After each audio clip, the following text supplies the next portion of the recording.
or student success.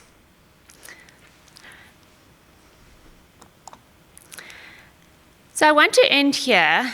The study I presented today is an important first step, I feel, but it's not the final answer. It's not the sort of exact evidence that we would want. The real opportunity lies in linking the current linked school and higher education data to the tax panel data set, which is available for research purposes in Pretoria.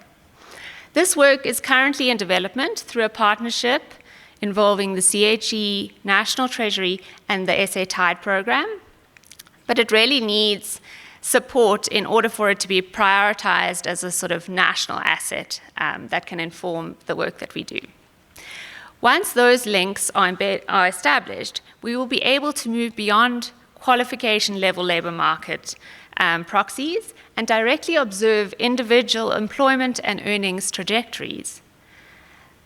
That will allow us to answer a much richer set of questions. The tax panel includes both individual and firm level information. So we would not simply be able to say who graduates with which qualifications and strong levels.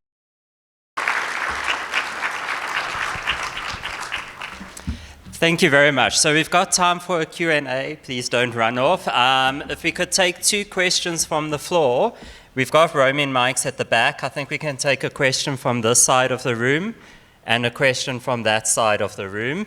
I see Francois. No? Yes, okay. I need new glasses. Yes. Francois over here.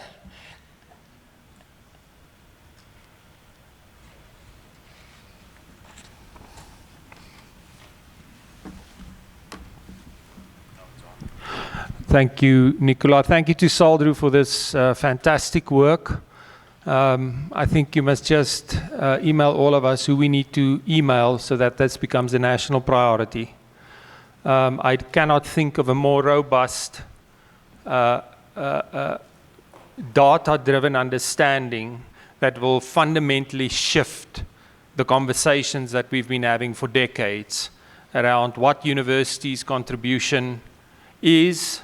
It can show what universities can still do for society, and also create a very robust discussion around support for the kinds of things that you've identified. My question, what surprised you in the work?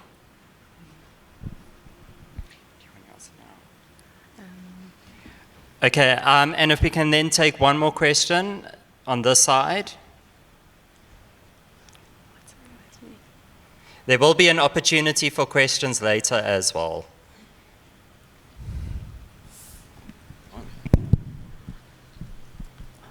Morning, everyone.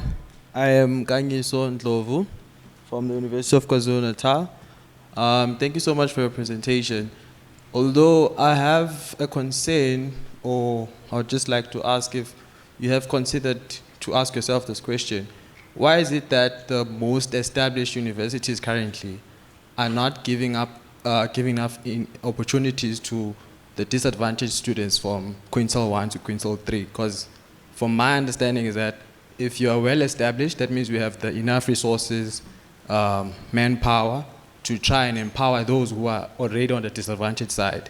But when you look at your slide that you showed, most of the universities that are still trying to make a name out of themselves are the ones that are giving opportunities to quintile 1 and quintile 3, but they lack resources and they lack manpower. How can we then deal with that? Thank you. Thank you for those questions.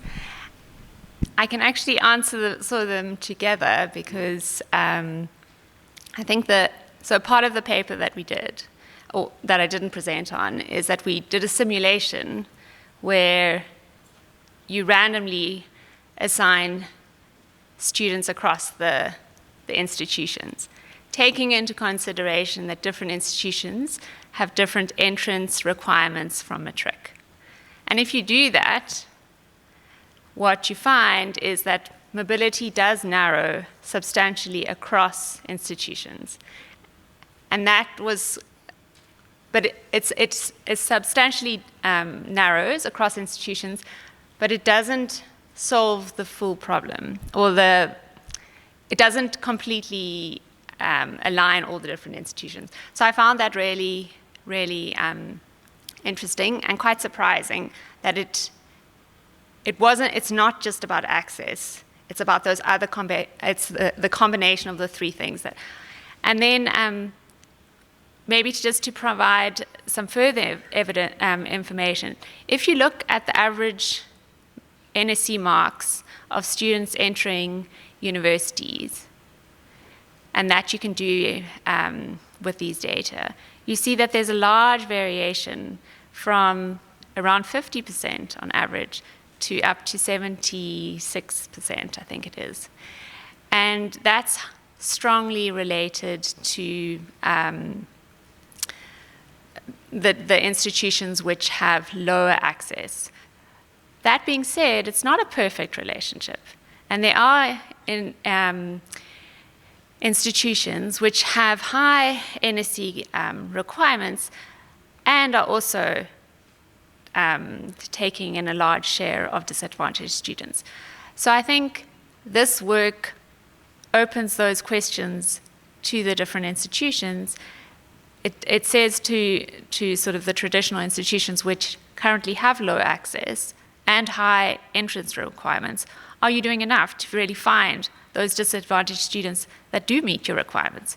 So it opens those questions, and I think that's what I like about this work, is that each institution can then tackle a personalized kind of set of constraints and see where it can contribute to mobility.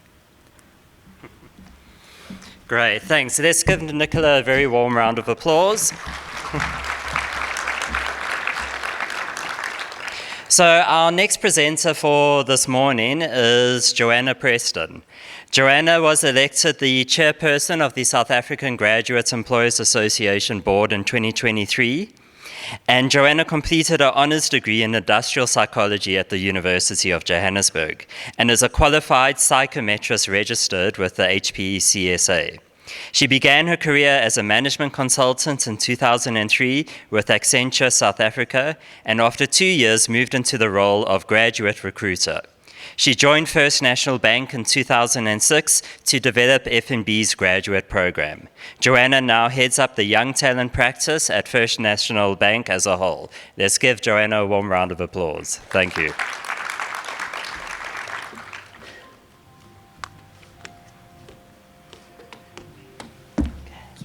Thanks. Just wait for my slides, I suppose. Thanks. Sorry, if you can pull up Joanna's presentation, please. Thanks. Thank you so much. Good morning. I think very, very big room, I have to acknowledge that. And also just, straddling the two areas of SAGEA and also being an employer, I'm very mindful of the fact that we're in the midst of graduate employment season, and I'm really thinking of all our poor graduates and how nervous they are before an interview, because that's exactly how I feel right now. So speaking to big rooms, even after all these years, never gets easier. But I think this is a friendly crowd, so I'm very excited to be here. Just waiting for my slides to come up any minute now, but maybe I'll just pull them up on my phone and we'll just kick it off there in the meantime.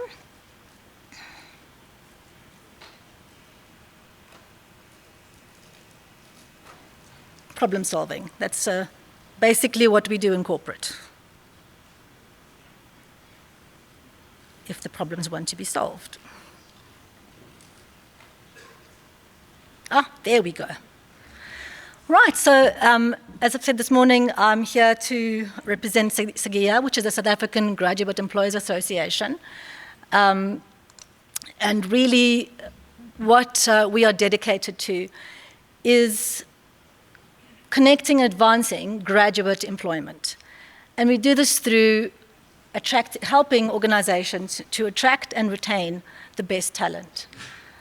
We connect them to research, to a network of fellow recruiters, to higher educations and to other suppliers, and of course to global research and global relationships around graduate and student employment. We have a membership of over 300 talent professionals across more than 180 organizations. And just to give you a little bit of a sense of the kind of members that represent, that are part of SAGEA, it's really the top employers in South Africa, everything from financial services to mining to professional services, law, retail. It really does span the huge breadth of South African economy. We also have affiliate members, which obviously a lot of our colleagues in the audience are here today from higher education, as well as a lot of talent suppliers that support the entire process of student and graduate employment. This is really what keeps employers up at night. And this is what creates the massive competition, but also contributes to the huge unemployment rate in youth in South African context. Most of the graduate programs, or where students and graduates are employed, is that 25% that achieve 50% or higher in maths matric. But where the challenge really comes in is a lot of our employers and member organizations are really after that 1.9% who achieve a distinction in maths. And those are the students that need to get into medicine, to get into engineering, to get into all of those STEM disciplines. And that's really what contributes to, so they accept, and then they say, no, actually, I got a better offer from a different employer.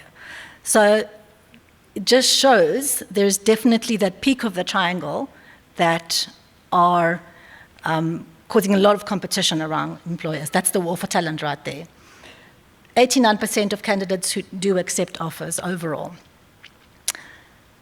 However, massive challenges for employers as well. And sadly, one of the ones is competition for graduates. Why sadly? Huge unemployment rate, yet employers are saying, we're not getting enough of the right caliber and skill of graduates. That's the biggest one by far, and it has consistently been the biggest challenge over many, many years in this context. Budget constraints, not surprisingly. This is HR departments. So they're always the ones that bear the brunt of a poor economy. That's where the cuts happen. And it's typically around graduate team resources. So we would see data that points to having someone who maybe even double hats. So is a graduate recruiter during graduate season, but has another job or other duties during what they used to call off-season. I think, again, another misnomer. Sometimes our big bosses think that there's such a thing as off-season in graduate recruitment. Not so. Attraction, another challenge, and of course improving the perception of an employer by our new graduates. So despite all of these challenges, and despite all of this massive unemployment, there are still shortfalls. So 5% of all vacancies in graduate programs every year remain unfilled.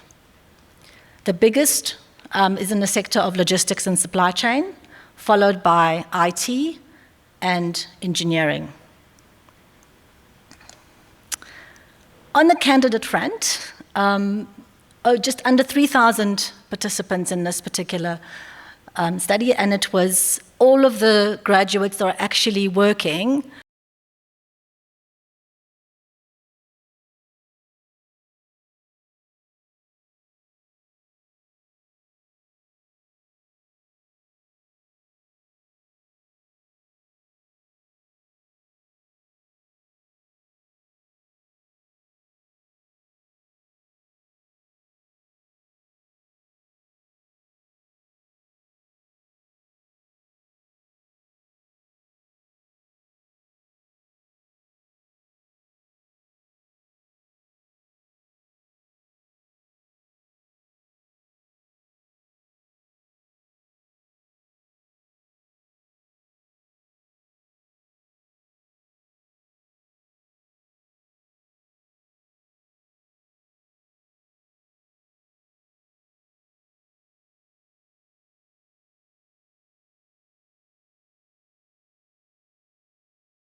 future depends on one signature.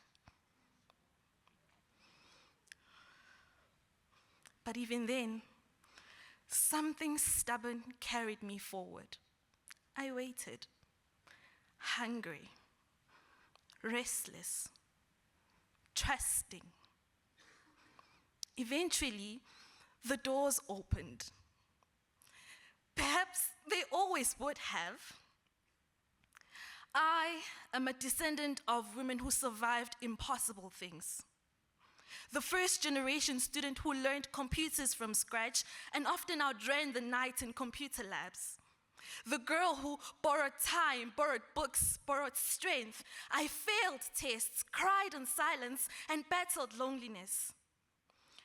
But I also found people who reminded me that support changes lives.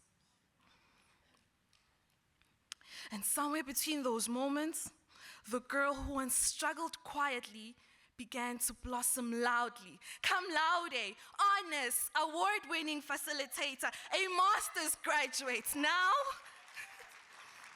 I stand as a PhD candidate, the first in her family.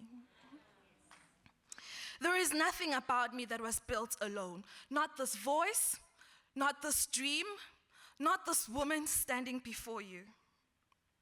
I carry entire villages inside me. I am community-made, prayer-made, pain-made, grace-made. Although darkness was my first classroom, it was never my ultimate destination.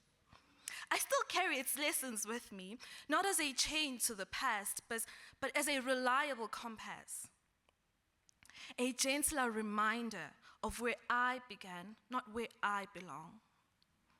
And long after my footsteps fade, others will follow. My descendants will stand before their own wilderness, unaware of just how wild it once was for me. Only that the grass here bends a little easier. Thank you.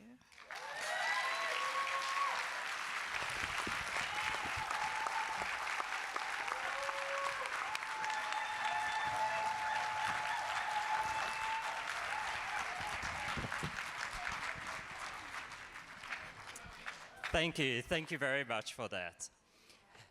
So I'd like to invite our panelists onto the stage, please. If you wouldn't mind coming onto the stage now, as well as Nicola and Joanna, please. And I'm going to be introducing them.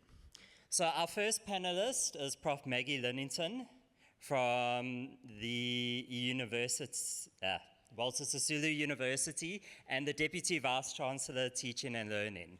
You're welcome to come on stage. Prof Maggie Linnington is a higher education leader, scientist, and academic with more than 3 decades of experience spanning university governance, teaching and learning, quality assurance, research, and institutional transformation.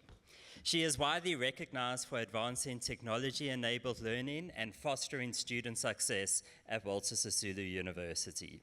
A passionate advocate for equitable access to higher education, academic excellence, and socially responsive scholarship, Professor Linnington continues to contribute to policy development, academic leadership, and advancement of teaching and learning in South Africa.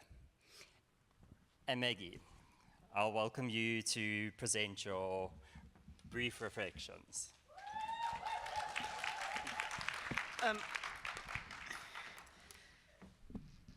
Thank you, Ashton. I'm on the short side. I'd like to thank the 2 speakers.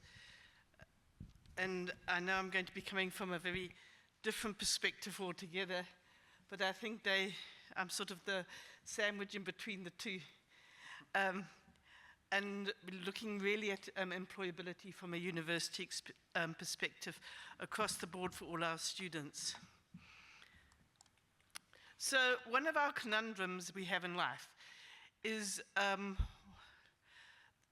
you'll see the Department of Basic Education tells everyone that they're not preparing students for higher education, but then they measure the success in terms of who gets a bachelor's, who gets a diploma, and who just gets a pass. So that's a little bit of a conundrum, that you measure yourself by what you're not doing.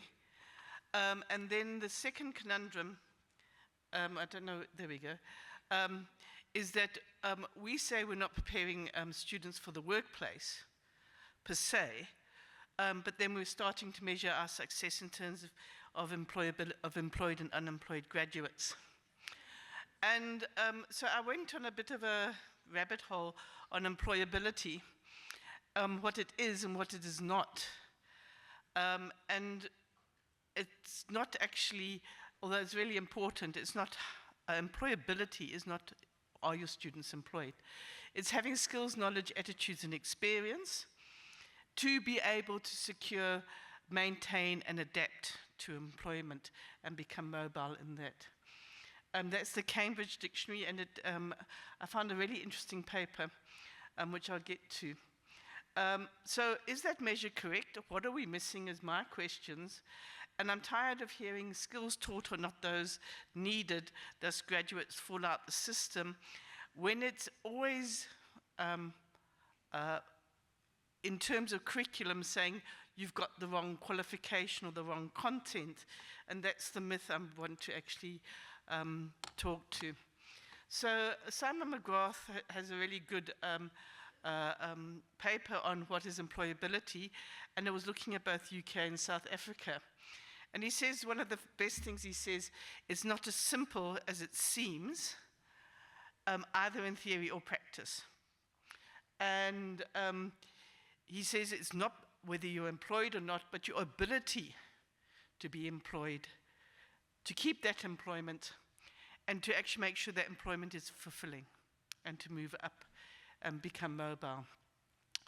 And he raised the question that universities are asked to change curriculum pedagogies, but to what? And do we know what it is that we're looking for? And that's where I found, and I want to thank Joanne for those insights, because a lot of those insights are the things that we should be looking at. But our academics, when they hear your curriculum isn't correct and your pedagogies aren't correct, immediately go to knowledge and content of the discipline. And those actually really are not what we should be looking at. And what I thought was the most important part is that your most successful students in terms of employability have a strong identity capital. And that's one thing our youth don't have. And it's something that we should be looking at.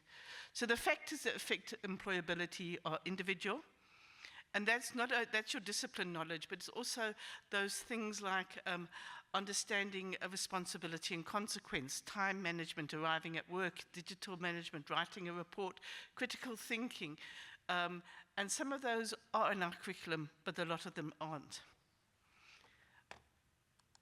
I thought, just to get back to one of the things, the job market that's an external factor, plays a big role.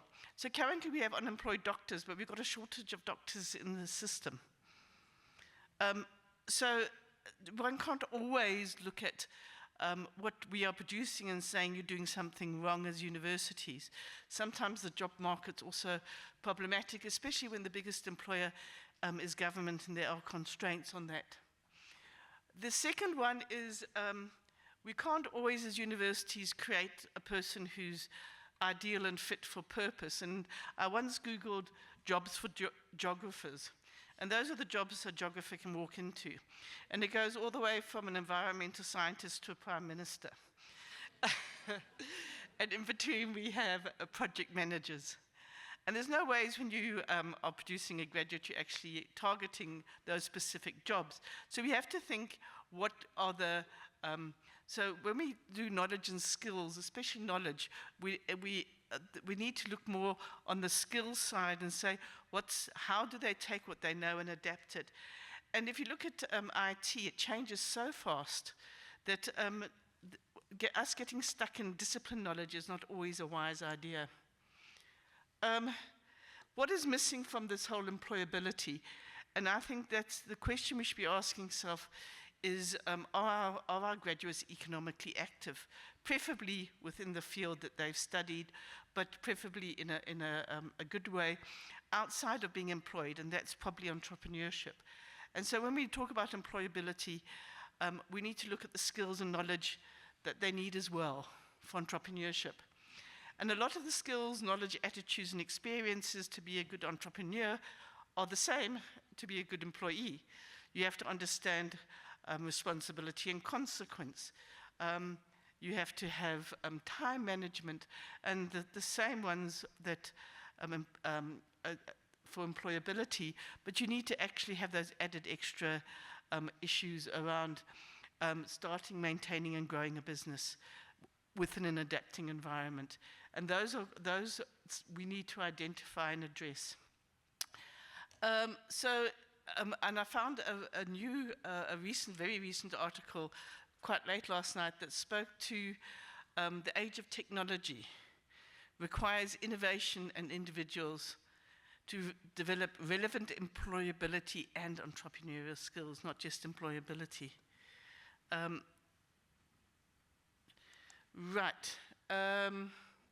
So I just give some data. We did a graduate destination survey every year. Unfortunately, we do it at graduation, so the data looks horrible, but it's still interesting. I'm not going to go into a lot of it. There were 808 graduates, 306 actually responded, and that's out of, at that stage, 29,000 students. And you'll see the majority was still unemployed, having just gone into graduation. But it was interesting that at least 20% by then were employed, and we need to actually improve this type of research we do to look in continuing years more longitudinal. But what was interesting about those employed is that most of them were employed in their field of study, and that was actually helped by the education. The teachers all went into teaching, so but even the engineers had a very strong study. 66% were full-time. Many of them were contract, but they were still employed. Looking, it seems like there's been internships. So what we did is we worked with the IFC to look at our employability. We did an employability assessment. And in that, you'll see we had 5 areas: relevance of learning, governance and strategy, employee engagement, career service and guidance, and alumni management. It's both qualitative and quantitative. They do surveys of people, and they look at all the data to get there. And then they sort of, and that just breaks down the different areas. And the relevance of learning is not just, when they talk about aligning curriculum, it's all those soft skills as well, not just the curriculum knowledge. And you get a score from 1 to 4. 2's emerging, 1 means you're just saying good morning to employability, and 4 means that your students are taking up the job market. And it was interesting, out of 159 universities they used to compare us with, we are, as a university, emerging, which is good news for us. And one of the areas we really need to work on is alumni engagement. It's an important part of employability, and I thought that was really interesting. And where we're doing okay is career services, employee engagement, and I think that's where we could do a lot more. We are beginning to embed the employability into our strategies, and our relevance of learning isn't too bad. In fact, the students were quite complimentary around that, which we felt was something we could build on. And it was interesting, especially from Joanne's comments, in the curriculum, what the students experience and how many actually experienced things like group work, working as teams, visiting employers, simulations, innovation, career and real work studies, and project-based learning, because those are things in the curriculum that help employability as well as entrepreneurship. The recommendation that I thought was the most interesting in terms of curriculum was that we need to integrate career development into the curriculum. So we're looking at that. So where are we? And I'll wrap up very soon. I'm just going to speak to the transformation approach. We're doing a presentation in the session 3 on our flourishing student, which is our student framework that tries to actually transition the student all the way into where they graduate to be economically active. Areas that I really do think we need to look at in the curriculum are the things that are like teamwork, leadership, and we need to look at how we assess. I still don't understand how every single assessment is an exam. It makes no sense. I'm an agriculturalist by nature, and I've never been examined by plants. It doesn't, and one thing we really want to grow as well is a senior year experience for people to improve their personal brand and identity capital, and to try and get our students to consider from second year through third year how to be more employable. Thank you.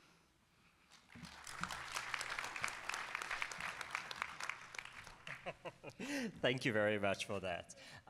Just a housekeeping one. We've had people share their presentations via SharePoint without giving us the correct access. So if you have shared your presentation for the parallel session via SharePoint, please download it and send it as an attachment. If you do send it through SharePoint, please change your share settings so that we're able to access it and download it. Thanks. Our next speaker is Michelle Lagrange, who manages the career services at University of Pretoria.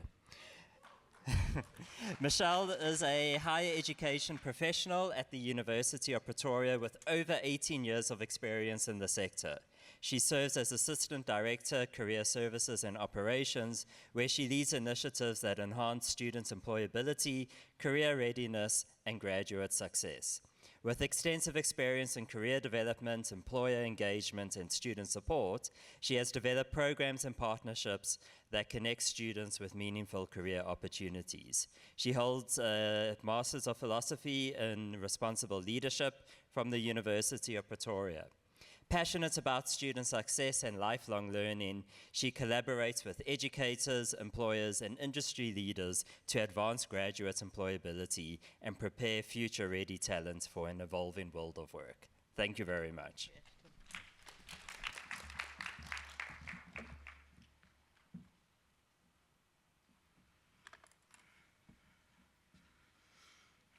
Good morning, everybody. I am just waiting for my slides to appear, then I would start.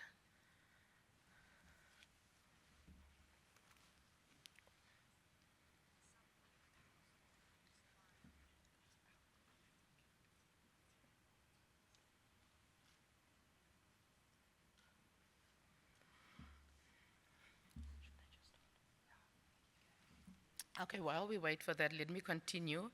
And I actually would like to thank everybody for allowing me to take this opportunity to share with you what we do at the University of Pretoria. And it would not necessarily be anything new that is not done at the other 25 public institutions. But that being said, I would like to take you through to the University of Pretoria's Career Service Strategic Integrated Response to one of South Africa's defining social crises.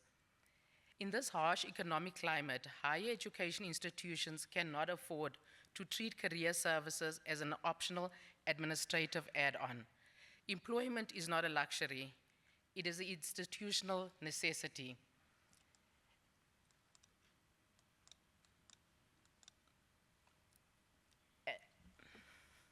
At the heart of this necessity lies our commitment to student success. True student success cannot be measured solely by the student's ability to pass an exam or to walk across a graduation stage. It must be defined by the ability to thrive beyond it. A qualification is only as powerful as the door that it would open. This is where UP Career Services plays a pivotal role. We are not just a placement office. We are the strategic bridge between academic achievement and meaningful economic participation. By embedding career readiness into every fabric of a student's journey, the Career Services ensures that our graduates do not leave with a degree, but with the agency, resilience, and the skills required to navigate, transform modern workplaces. At UP, we have intentionally evolved away from fragmented career activities towards a highly coordinated, evidence-based employability ecosystem. Our approach bridges the gap between academic qualification, the labor market, through 4 integrated pillars. And these are the pillars that we will be speaking to today: employability services, employer engagement, internship and grad placement, and finally, our final year mentorship program. Today, I will demonstrate how these operational portfolios practically lower barriers to enter and deliver measurable graduate success. We look at building readiness and removing barriers. Our first major objective and foundational career readiness: between January and May 2026 alone, our employability services reached 8,745 student engagements. This massive footprint is driven by taking our services directly to where students live and where they socialize, collaborating heavily with student residences, societies, to hit over 2,900 student touchpoints. This anchor of the readiness is our Ready for Work program, a well-structured, multi-package digital learning initiative that has seen remarkable, consistent demand, average over 8,000 enrollments to this program annually. We complement this with deep upskilling platforms, actively managing 1,000 high-demand LinkedIn Learning licenses that is offered to both student and recent grads, and a future-focused digital credentials via UP Tech, powered by IBM Skills Build. But true equity means recognizing that technical skills isn't the only barrier. In 2025, we identified that many students lack the financial means to adhere to a professional corporate interview dress code, which launched UP Career Closet Pilot. Pairing with a corporate sponsor, Clive Decker Hofmeyer, we managed to dress 15 interview-bound students. But in 2026, we scaled this initiative to a massive campus-wide donation drive to dismantle the structural financial barrier permanently, restoring dignity and confidence to an entering job seeker. Can I just...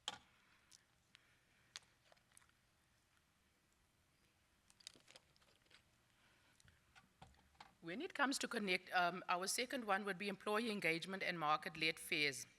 When it comes to connecting our talent directly with the market, our footprint, both broad and deep, we run a massive infrastructure consisting of 9 annual faculty-specific career fairs, alongside 2 dedicated higher grad recruitment fairs. This dual approach is an intentional evidence-based strategy. Our 9 faculty career fairs are specialized sectors ranging from engineering, IT and built environment, which draws over 4,200 students to that career fair only, to a niche high-level cohort such as actuarial science and veterinary fields have direct structure on campus recruitment pipelines. The employer data demonstrate effectiveness of this model. 100% of participating employers state they intend to return to UP to attend one of these fairs. 70% rate the experience as excellent. Student satisfaction stands at a proud 89%. To complement these traditional avenues, we have included 2 of our higher grad fairs, which is very surgically targeted interventions specially designed to capture and support our unemployed graduates, which we have a database on.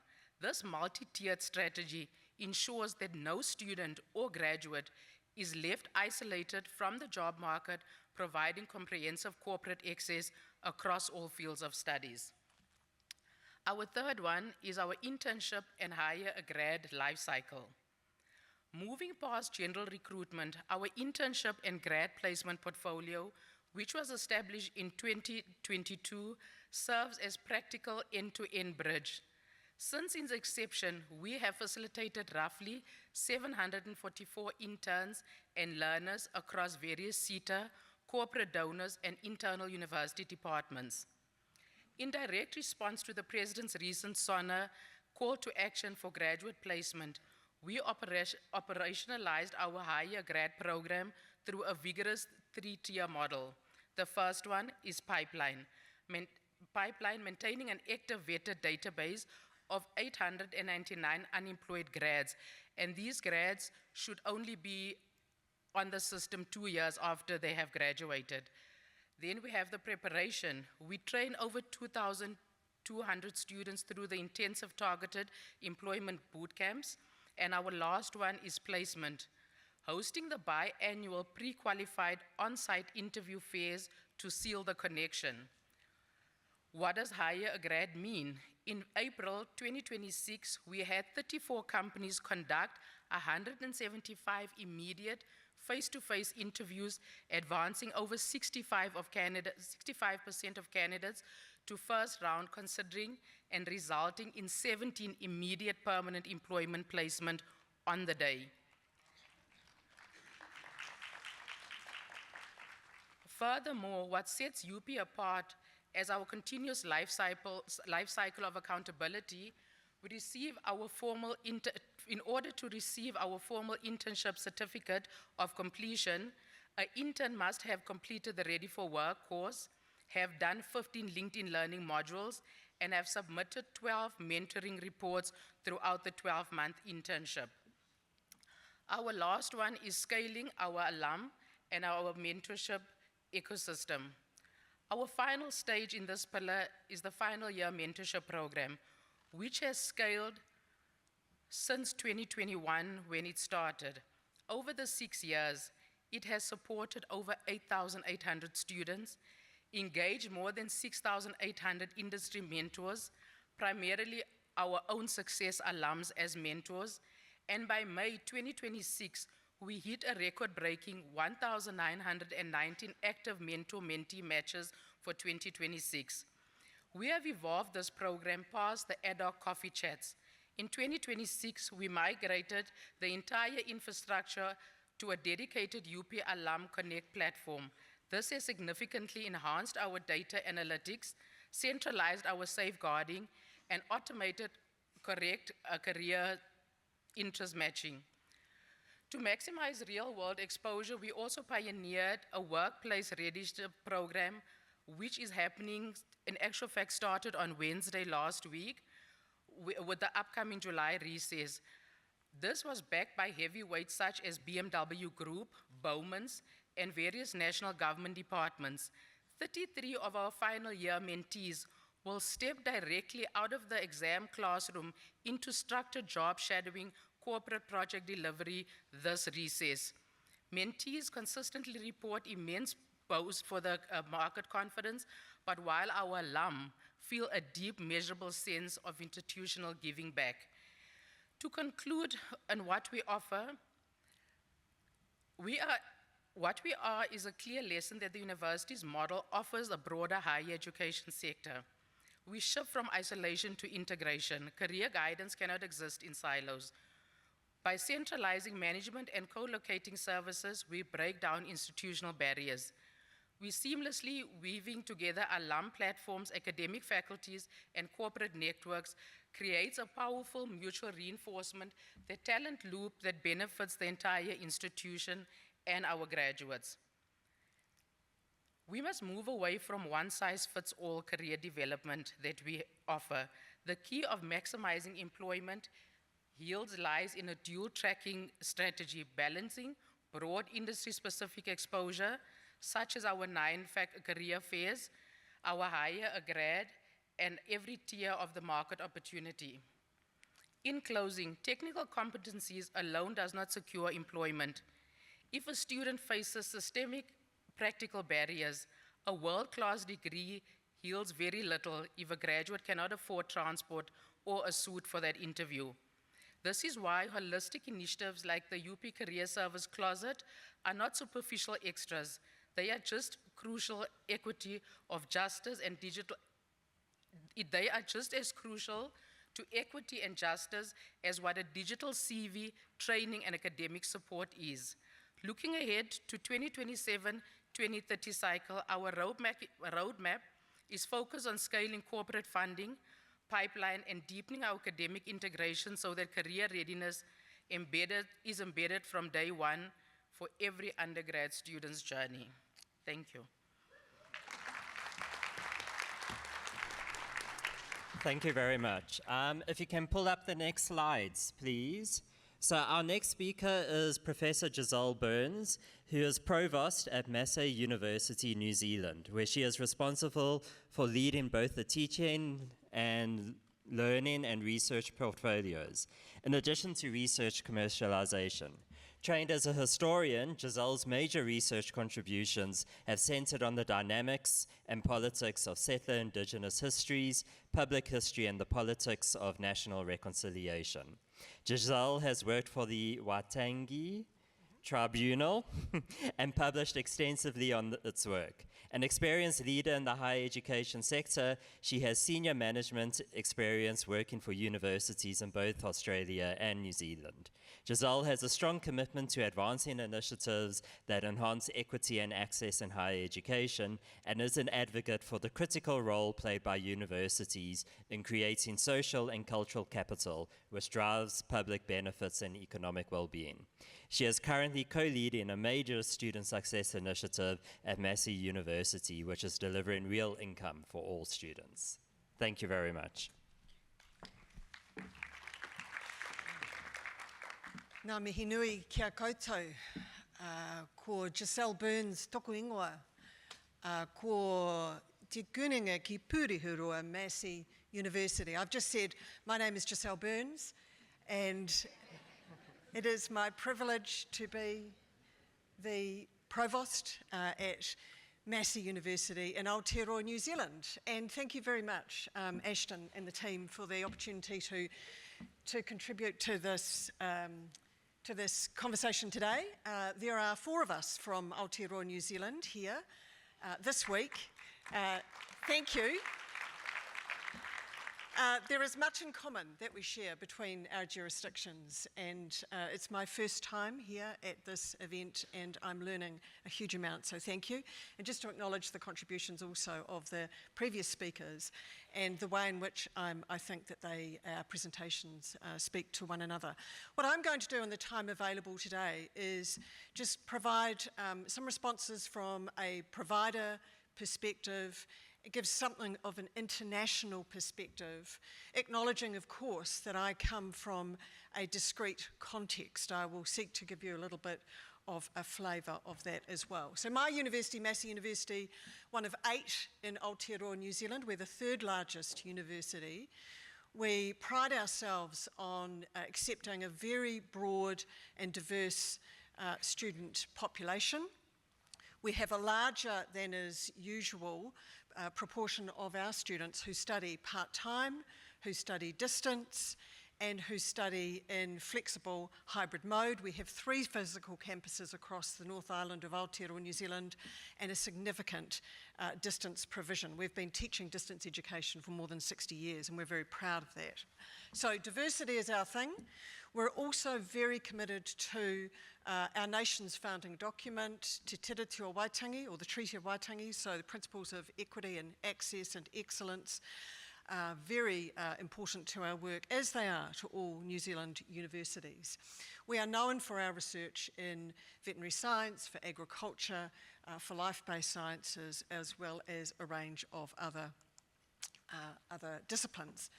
We do fairly well in terms of employability rankings. When you look at some of these kind of metrics released just last week, the QS rankings, we've leapt up in terms of our employability rankings as part of the QS. Big part of that is because many of our graduates are currently in employment. And I'm also going to suggest to you today that some of the work that we've been doing with our professional programs, integrating work, integrated learning throughout the curriculum, and a journey of curriculum transformation partnered with a very concerted, coordinated student success program called Pūrihuroatanga, which I'll be speaking on more tomorrow, has driven some of these outcomes.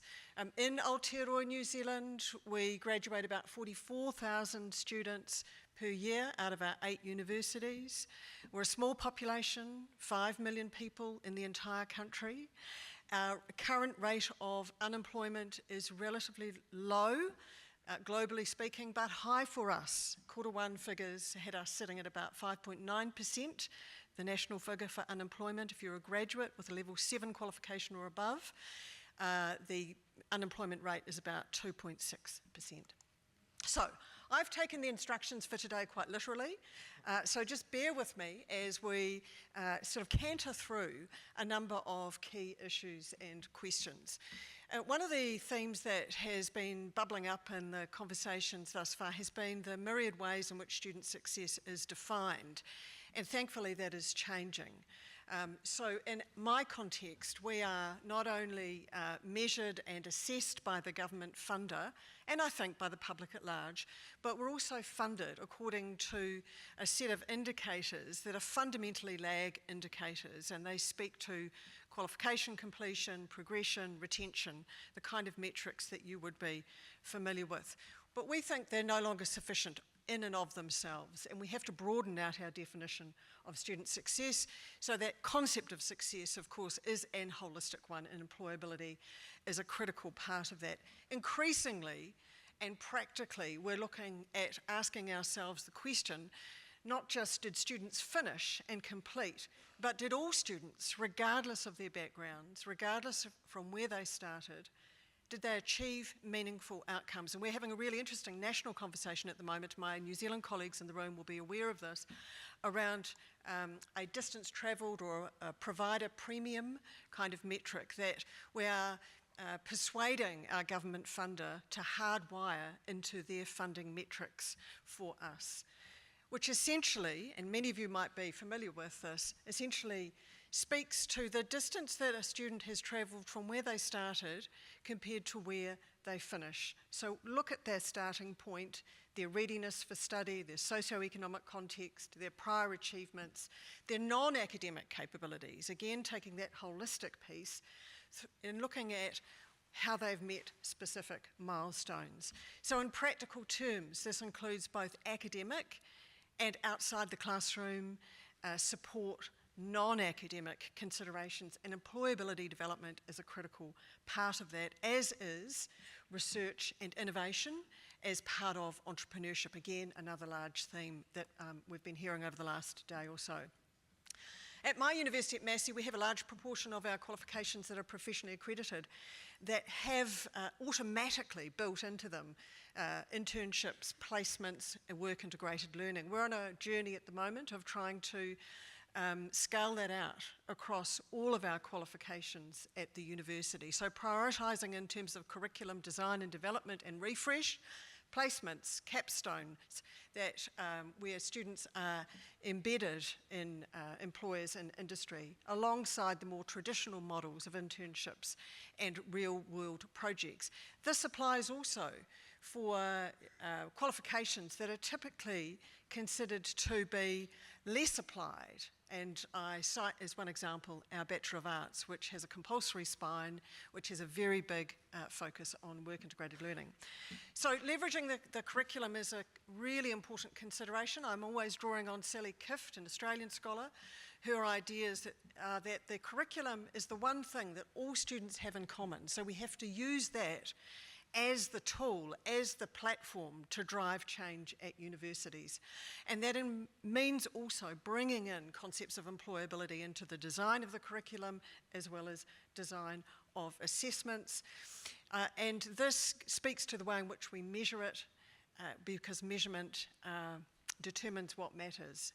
I mentioned earlier that my university has been developing, and I've been co-leading over the last 5 years, this piece of work, Purihiroatanga, a student success framework, which is part and parcel of bringing the curriculum and the academic supports, including employability, together.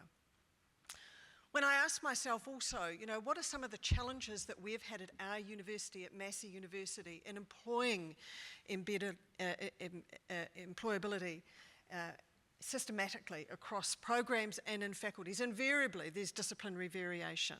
Invariably, change is difficult. Academic cultures are hardwired not to embrace change in many respects. And so we've been on a journey to ensure that there is significant academic agency and to ensure that people can see the positive outcomes that will accrue, particularly for students. Thinking about how we measure that is important as well, and also bringing industry on board.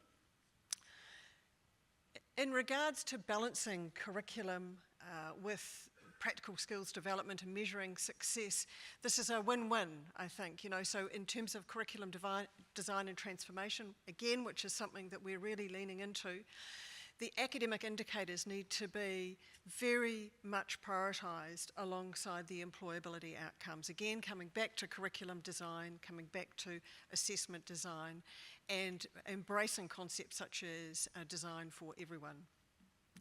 In regards to the role of equity in response to employability, for us, equity is absolutely critical. It's a non-negotiable. So that speaks to our commitment to embed employability within the design of our curriculum. Fundamentally, employability is a social justice issue for universities in a context and in a period of time and a moment in history where universities are struggling to retain their social licence to operate. Surely employability is one of the key indicators and key metrics that we need to use as universities to speak to the communities we serve to validate our presence and to validate the reason for our existence.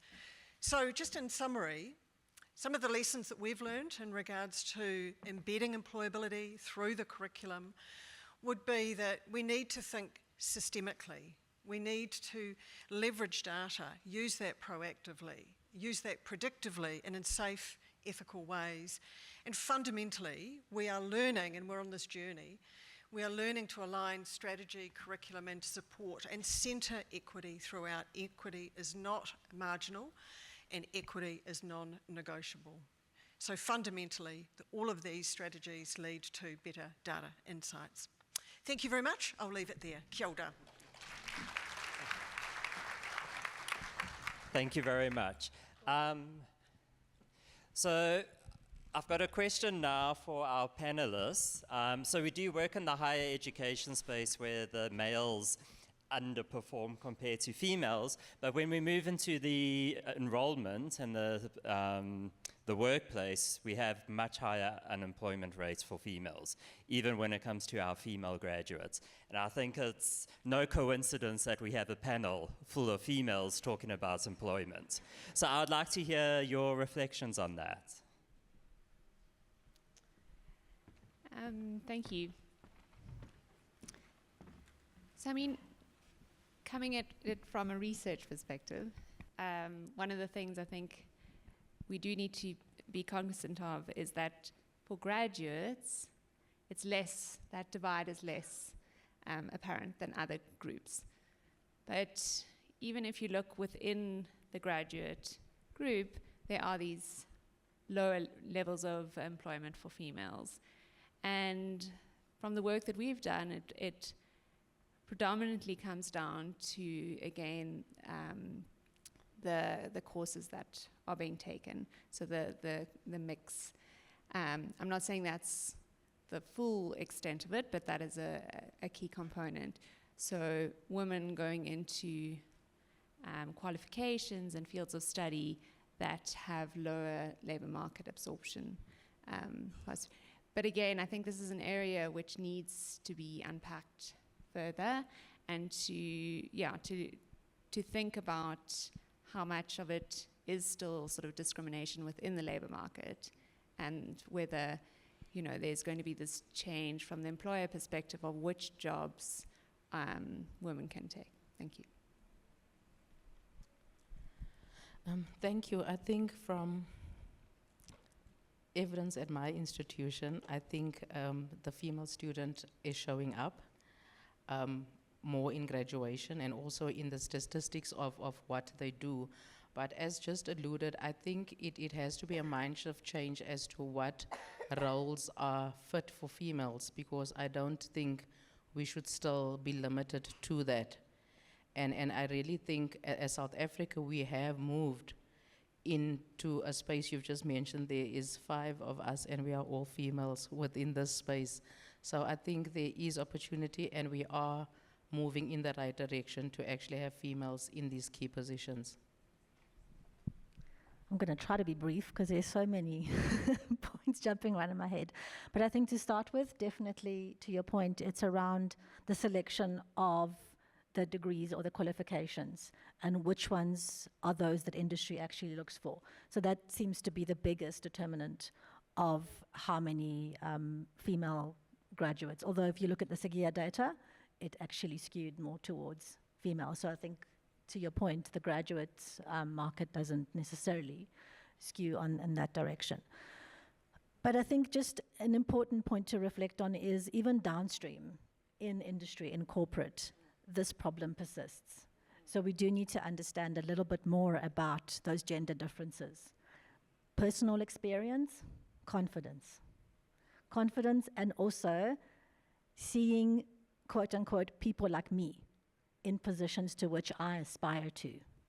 And all of that contributes massively to the throughput and promotion of women, both in the workplace and of course being hired into the workplace.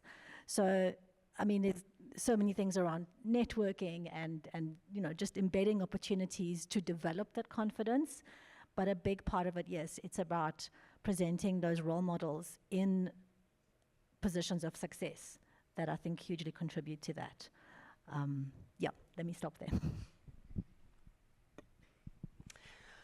Well, I'm going to give the response of a historian and go to the big picture. And I think there are two reasons. One is around the societal inequities. The structure of the society within which we live creates the kind of patterns that you're talking about, Ashton. And secondly, and I'm going out on a limb here, I think it all comes down to childcare. Who looks after the kids so that women can reach their potential? The reason I had children and the reason I was able to manage having a family with a career was because I negotiated childcare with my husband. Childcare is very, very important. Every graduation ceremony at my university, and we have 4 weeks a year, I sit there and I watch the graduates from veterinary science, from agriculture science, from IT, from engineering, and they are overwhelmingly female, overwhelmingly women. So women are outstripping men in terms of achievement. The reason why that pattern does not continue when women enter into the labour market is because, in my view, achievement and talent hits societal prejudices, structural inequities, and I think an inability for our society to really grapple with issues like childcare, which are really fundamental. Thank you. I was lucky to get my own mic. I want to agree with everyone else. We need to research it. I think it's structural. And I want to agree with the childcare. And as well as the prejudice, but I think we need to look at it. Our female students do better at school, they do better in marks at university, they are entering the job market, but they don't get to the top. And that's, they're getting good jobs, but then that glass ceiling's still there somewhere. Thank you. And then our last question, so if you can also keep your comments brief. How can employers, universities, students, governments, everybody better partner in order to ensure that our students are succeeding in the workplace? What are your thoughts around that? Yes, starting on this side. Thanks. The first is, I think within our curriculum we need to look at creating an environment that a student isn't going into an unknown jungle. So those work-based learnings, those problem-based learnings. In Finland, they actually work with industry to solve problems and innovation challenges. There's a whole lot of those type of discipline connected that can be fed into the curriculum. We do work integrated learning. It's a huge plus. for improving that whole employability and mobility. So from my perspective, I'll stick with the curriculum. I think that linkage is really important. It needs to be strengthened and built. I won't say strengthened because I'm not looking for new partners. So it needs to be built and developed much further. Kia ora. I would say problem-based learning. So I would agree with Maggie. Transdisciplinary concepts and challenges through the curriculum that enhance and encourage real-world problem solving. Secondly, I would say real and authentic partnerships with employers. And thirdly, I would say to universities, have the courage to let go of some of the preciousness that we have around our curriculum and invite employers into the room more often to genuinely engage in co-constructing the curriculum. Because the curriculum that we teach, that we deliver, is rapidly being outmoded and becomes tired while sitting on the shelf. We have to constantly attend to that refresh process, and that is best done when employers are part of that conversation and in the room. Just going to double down on that. I think sitting here as an employer also, I'm going to put that hat on, but I think fundamentally there needs to be a meeting of the minds. So I want to invite higher education to be less precious, start thinking more like an employer, but also hold employers accountable. You need to do this for us, and you need to do this for us, and everyone's blaming each other is not actually leading to positive outcomes. Both needs to come to a meeting in the middle. So yes, it's that partnership, true partnership, but inviting that employer voice to actually embed some things into the curriculum. And integration, I think so often we hear, university or employers are demanding of universities additional skills. It's not on top of, it's integrated into. Thinking about careers from day one, from first year, of introducing them into speaking to the career services, of embedding those skills of confidence, communication, teamwork. It's not and, it's into. It doesn't have to be additional. But hold the employers accountable, bring them into your context, and make them contribute. Because you are producing what they want, so they need to contribute, and not just financially. They need to actually properly partner. A proper partnership is understanding the context that you're partnering with. And I can tell you from the seat and being privileged enough to be a part of SAGEA for so long, employers don't understand your challenges. They probably don't want to. They're being busy, making money. But proper partnerships and really understanding your context will make a fundamental difference, but it's a meeting of the minds. So you also need to move some inches and be willing to change. I definitely echo the sentiment that has been shared, but I think my wish list, being in an institution of higher learning, is to embed employability into the curriculum. It cannot be divorced. At the end of the day, we are creating future workforce for industry, so there definitely needs to be the collaboration. We need to bring industry onto campus, onto our institution, and definitely have that collaboration, because you cannot build a pipeline and not serve what the end product will be to that employer. Thank you. So I suppose the additional thing that I could add to the conversation is, I think the reason why employers kind of have the upper hand is because of the labor market being so saturated. So, one of the things that has been spoken about in the conference, but it's really about both looking for jobs, but also for creating other opportunities, so entrepreneurship.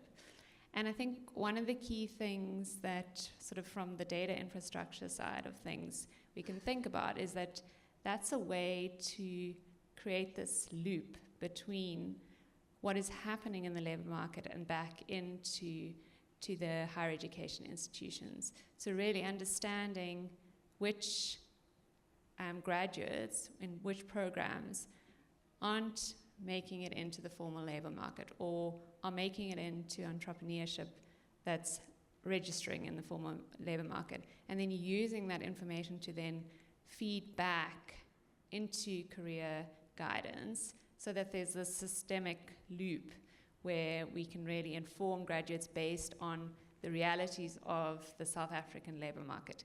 Because one thing I was thinking about when our colleague from New Zealand was speaking is it's a very different environment to be planning about how do you prepare students when you've got a 2% graduate unemployment rate, but when you've got a 12% graduate unemployment rate that seems to be growing, that's a different environment. We maybe need slightly different or more nuanced thinking. And then finally, something somebody said yesterday was that most of the employers for many of the universities, well, government is one of the big employers, so maybe the key component that's maybe missing is also that side, like where are our graduates actually going?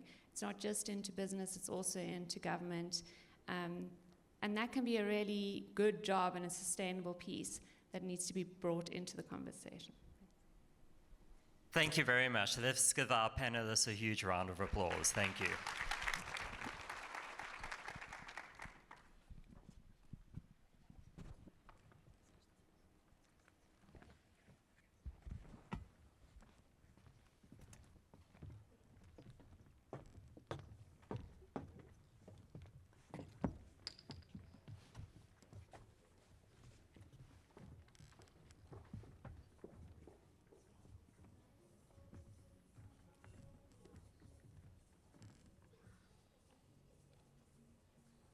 Okay, thanks very much. If we can pull up my slides, please, the holding slides. Just in terms of housekeeping, a reminder that if you do need any minor Medicare, we do have somebody on site who is able to assist. And then in terms of my presentation, so now we're actually going to be moving on to the parallel sessions, and tea is going to be served where the parallel venues are. Okay. So this is where we are. We're over here. All of the breakaway venues are on that side. We have 3 at Lagrange and 2 at the atrium.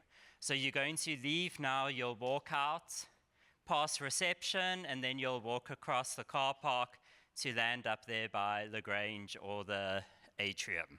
Okay. Our 5 venues that we have, we've got Candlewood, Acacia, and Silverleaf. They're all over here. And Cedarwood and Baobab are in the atrium. Okay, we do have signs there for everybody, so you should be able to find your way. Yeah. So Lagrange is over here with the 3 venues. Atrium is over there. Okay. And then lunch is going to be at Pumalong, which is number 63 over here. Okay. So you're going to be in these venues and you'll just be going straight for lunch. Tea for the rest of today is going to be served outside the breakaway rooms. Okay, and then tomorrow we're going to start at the parallel sessions over here, and then we come back to the plenary in the afternoon. Okay, for our afternoon plenary. The afternoon sessions finish at